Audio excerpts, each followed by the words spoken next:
Hello student, आपका विद्या classes में स्वागत है। और आपने सही पढ़ा हुआ है कि केवल 4 फार्मूलों में हम निर्देशांक ज्यामिति को सॉल्व कर सकते हैं और निर्देशांक ज्यामिति आपके बोर्ड एग्जाम में 5 नंबर के आते हैं। और केवल मात्र 4 फार्मूले अगर आपने अच्छे से लगा लिए और उस पर प्रैक्टिस कर लिए तो ये 5 नंबर आपके हो जाते हैं। ठीक है, तो चलिए हम लोग हर एक फार्मूले पे एक एक एग्जाम्पल आपको कराता चलूँगा। ठीक है, तो पहला फार्मूला हम लोग का है, पहला फार्मूला दो बिंदुओं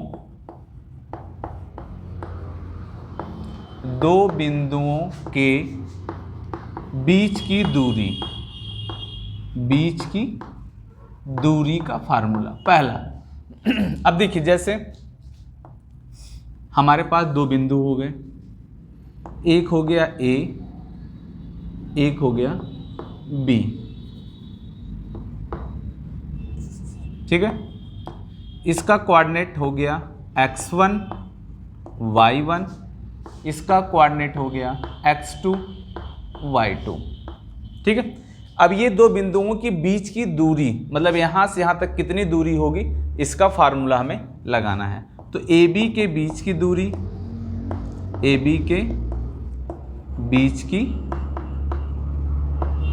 दूरी, फार्मूला क्या होगा?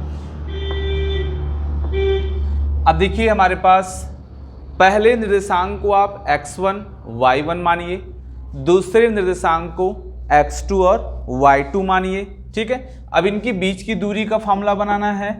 तो देखिए, पहले x को लेना है, x2 माइनस x1 का whole square, y2 minus y1 का होल स्क्वायर। देखिए, ये 2 बिंदुओं के बीच की दूरी का पहला फार्मूला हो गया। अब इस पे अगर एग्जाम्पल दे देते हैं हम लोग कि क्वेश्चन कैसे मिलेगा हमको, अगर एग्जाम्पल सॉल्व कर लिया जाए। जैसे मान लिया हमने यहाँ पे, चलिए यहाँ पे कर लेते हैं कि -3 2 एक बिंदु हो गया, A हो गया और ये B हो गया, 6 और 2, इसके बीच की दूरी निकालनी है। तो हम यहाँ लिख देंगे कि AB के बीच की दूरी। ठीक है, फार्मूला क्या है? देखिए, x2 माइनस x1, जब भी आपको क्वेश्चन मिले स्टार्टिंग में आप सीखने के लिए यहां लिख सकते हैं कि ये आपका x1 और ये y1, ये x2 और ये y2, आप लिख सकते हैं समझने के लिए।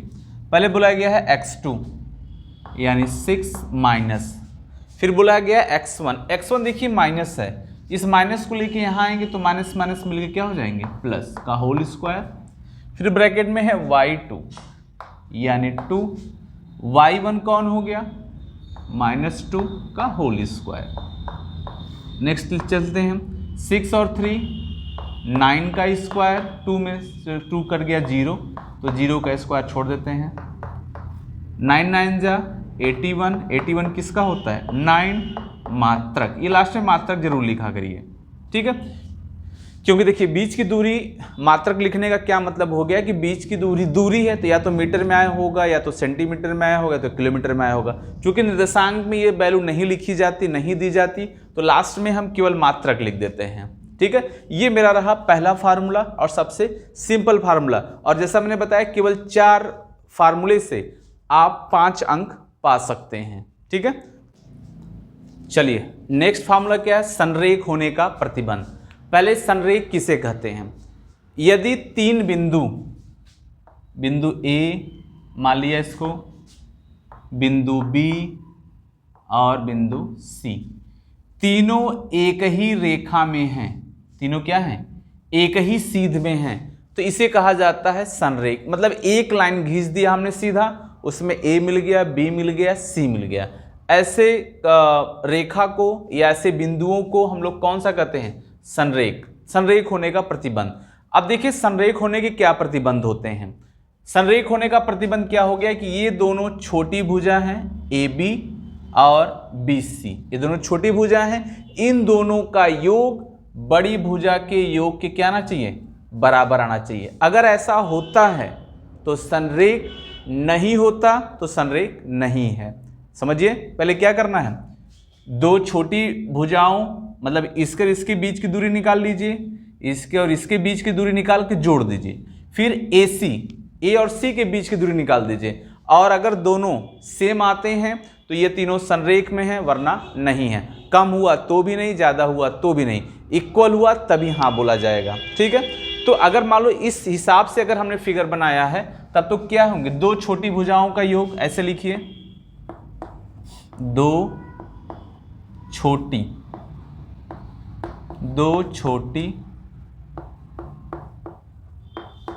भुजाओं का योग बराबर तीसरी बड़ी भुजा, तीसरी बड़ी भुजा। ठीक है, तो अगर दो छोटी भुजा हम ले लेते हैं तो हमने कहा एग्जाम्पल देखिए यहाँ पे ABC। ठीक है, हमने 3 बिंदु ले लिए, A का कोऑर्डिनेट, B का कोऑर्डिनेट और C का कोऑर्डिनेट रख दिया है। ठीक, प्रश्न के हिसाब से हमें AB के बीच की दूरी, BC के बीच की दूरी और AC तीनों निकालना है। निकाल के इस हिसाब से रख देंगे। तो पहले अगर हम लोग लिख दें AB के बीच की दूरी, AB के बीच की दूरी, रूट में क्या लिखा जाएगा, रूट में फॉर्मूला क्या होगा, x2 माइनस x1 का whole square, y2 minus y1 का होल स्क्वायर। ठीक है, चूंकि A और B है तो ध्यान दीजिएगा, ये आपका x1 और ये y1, ये x2 और ये y2, अपने हिसाब से सेट करिए क्वेश्चन को। ओके, चलिए नेक्स्ट स्टेप में चलते हैं हम लोग। x2 कौन है, x2 3 हो गया, x1 कौन है 1 का होल स्क्वायर, y2 कौन है -2, y1 कौन है -4 का होल स्क्वायर।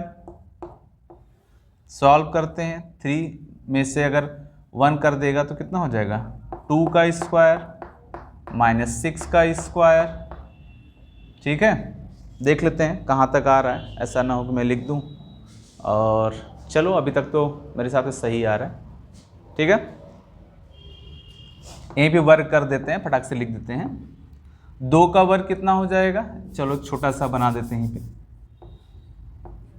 2 का वर्ग 4, 6 का वर्ग 36, 36 4 40 मात्रक। चलो ये हम लोग का कौन निकल गया, रूट में 40, बाहर हो सकता है बट अभी रहने देते हैं। ठीक है, पूरा तो नहीं होगा लेकिन कुछ हो जाएगा तो कोई बात नहीं। AB के बीच की दूरी निकल गया। अब किसके बीच की दूरी निकालेंगे हम लोग, BC की बीच की दूरी। मैं यहां लिख दे रहा हूं, जगह कम है, बस BC लिख दे रहा हूं, आप समझ जाना बीच की दूरी निकल रही है। अब B और C ले लिया तो अब इसको हम लोग क्या करेंगे, ये x1 y1 x2 और ये y2, फार्मूले के हिसाब से चलिए। x2 कौन था हमारे लिए -3। ठीक, x1 कौन है -3 का होल स्क्वायर, चूंकि माइनस तो हमें लगाना वो तो 3 ही है। फिर y2 कौन है 16, y1 कौन है -+2 का होल स्क्वायर। ठीक है, -3 -6 का स्क्वायर हो गया, 16 तो कितना हो गया 18 हो गया। ठीक है, 6 का वर्ग कितना कर लेंगे 36 और 18 का वर्ग 324, 18 गुणे 18 कर देंगे तो आपको कितना आ जाएगा 324 आ जाएगा। ठीक है, अब 324 और 36 को जोड़ देते हैं तो मान लेते हैं वैल्यू आपका आ गया 360 आ गया, इतना रखने देते हैं। ठीक है, देखिए और आगे हम कर सकते हैं, जैसे मान लो अगर इसको आगे करना हुआ, चलिए अच्छा तीसरे बार में कर देंगे या यहीं पे कर लो। देखो 360 को तो हम लिख सकते हैं कि 36 गुणे 10, चूंकि 36 का वर्गमूल 6 हो जाएगा तो 6 करड़ी में 10 मात्रक लिखा जा सकता है। ठीक है, यहां तक तो लिखा ही जा सकता है भाई, थोड़ा छोटा कर लिया। अगर ये कर रहे हैं तो हमें इसे भी बदलना पड़ेगा, चलिए इसे बदल देंगे। पहले AC निकाल लेते हैं फिर देखते हैं क्या होगा। AC, चलिए AC के लिए वही फार्मूला हो गया। अब आपका ये हो गए x1 y1 और ये आपके हो गए लास्ट में A और C x2 y2। फार्मूले के हिसाब से पहले x2 लिखना, सॉरी x2 माइनस x1 का होल स्क्वायर प्लस y2 लिखना होगा 16 माइनस y1 4 का whole square. AC equal to -3 -1 -4 का होल स्क्वायर। 16 में से 4 घट गया तो कितना हो गया 12। ठीक है, AC आपका हो गया -3, हाँ 4 चौका 16, 12 बरहम 144। जोड़ दीजिए इसको, 6 और 4 10 हो गया, 4 5 और 1 6 हो गया, और ये हो गया इतना। ये अगर इसको मैं छोटा करना हुआ तो लिख सकते हैं 16 गुणे 10। 16 किसका वर्ग है 4 का मात्रक। ठीक है, अब लिख लिया। अब देखिए जो ये मैटर बार बार हम लोग का हो रहा था कि हम 40 को क्या लिख सकते हैं, तो रूट में 40 है तो इसको लिख सकते हैं 4 × 10 मतलब 2 रूट में 10। चलो सब वैल्यू निकल गया, ए बी निकल गया, बी सी निकल गया और ए सी। अब हमें चेक करना है कि ये संरेख हैं या नहीं है। अगर दोनों को प्लस कर देते हैं, अगर सेम आ गया तो हाँ, सेम नहीं आया तो ना। चलिए देखते हैं क्या। दो छोटी भुजाओं का योग बराबर तीसरी बड़ी भुजा। देखिए ये फार्मूला फिक्स नहीं होता है, ये मतलब एक तरीका है। जैसे यहाँ पे क्या हो गया ए बी और बी सी, बट इसमें देखो बड़ी भुजा कौन है, उसके हिसाब से फार्मूला सेट किया जाएगा। तो एक तरीके से ये आप माने रहिएगा, दो छोटी भुजाओं का योग बराबर तीसरी भुजा। आप देखते हैं सबसे दो छोटी भुजा, देखिए 2 रूट में 10 है, 4 रूट में 10 है, और ये देखो 6 सबसे बड़ी भुजा है। तो हमने यहाँ पे रूट में 10 प्लस 2 को, फिर लास्ट में 4 को, रूट में 10। अब सामने देखो क्या हो गया 6 रूट में 10 हो गया। अब इन दोनों को जोड़ दो, 4 और 2 6 करड़ी में 10 बराबर 6 करड़ी में 10 इक्वल हो गए। तो ये विशेष याद रखना, दो छोटी भुजाओं का योग बराबर तीसरी बड़ी भुजा। ठीक है, तो मैं तो ऐसे लिखा था कि हमें लगा एसी बड़ी आ जानी चाहिए तो मैं लिख दिया, बट उसमें क्या करना है, आप ये हिंदी वाला लिखना, लास्ट में फार्मूला भले सेट कर लेना कि इस बार तो हमें कौन बड़ी भुजा मिल गई, बीसी ही बड़ी भुजा मिल गई, और ये लोग क्या मिल गए, छोटी मिल गए। तो ये याद ज्यादा करेंगे, दो छोटी भुजाओं का योग बराबर तीसरी बड़ी भुजा। तो यहाँ पे देखिए दोनों वैल्यू सेम हो गए, तो हम कह सकते हैं कि यस ये जो है संरेखी है। ठीक है, ये हम लोग का कौन सा था, दूसरा फार्मूला था। अब तीसरा देखते हैं। चलिए अगला देखिए, अगला फार्मूला है मध्य बिंदु के निर्देशांक। ठीक है, देखिए मध्य बिंदु के निर्देशांक कैसे निकलते हैं।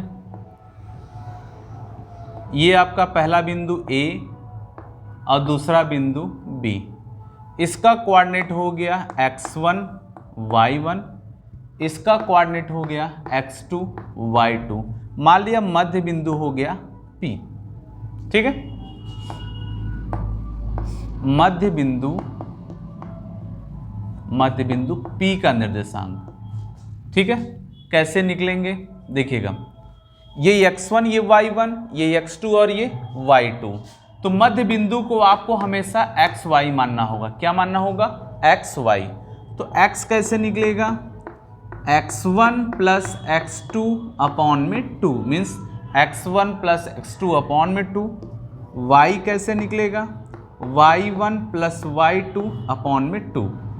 अब अगर इसी को लाके कंबाइंड यहाँ लिख दिया जाए, x1 प्लस x2 अपॉन में 2, y1 y2 अपॉन में 2।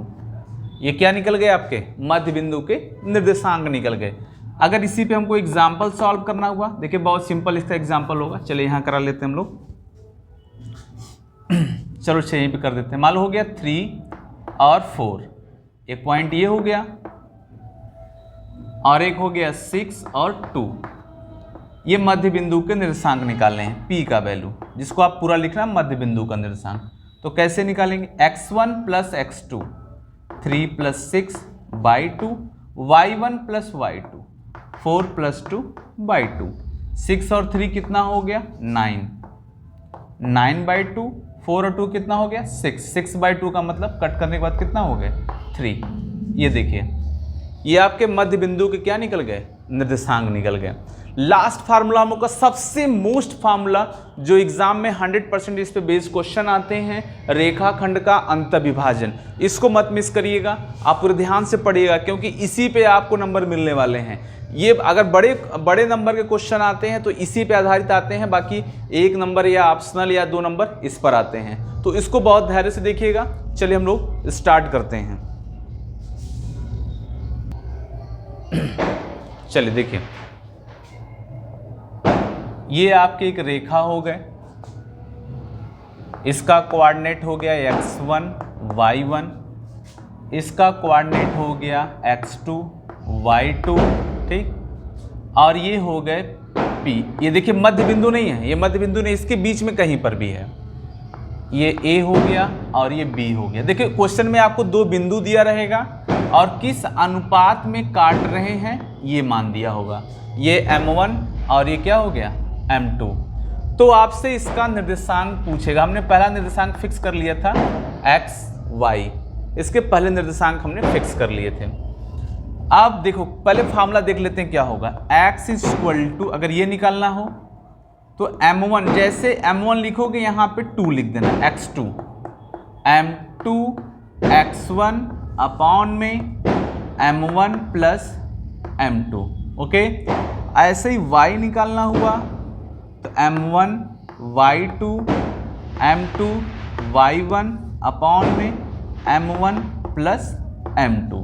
बस ये सिंपल सा फार्मूला आपको 5 नंबर अगर फिक्स आ गया तो 5 नंबर का तो काम आपका यही कर जाएगा। बाकी और ऑप्शनल नहीं आते हैं या नहीं 5 का हुआ तो ये 3 नंबर में आपको आ गया तो आपका 3 नंबर का काम हो गया।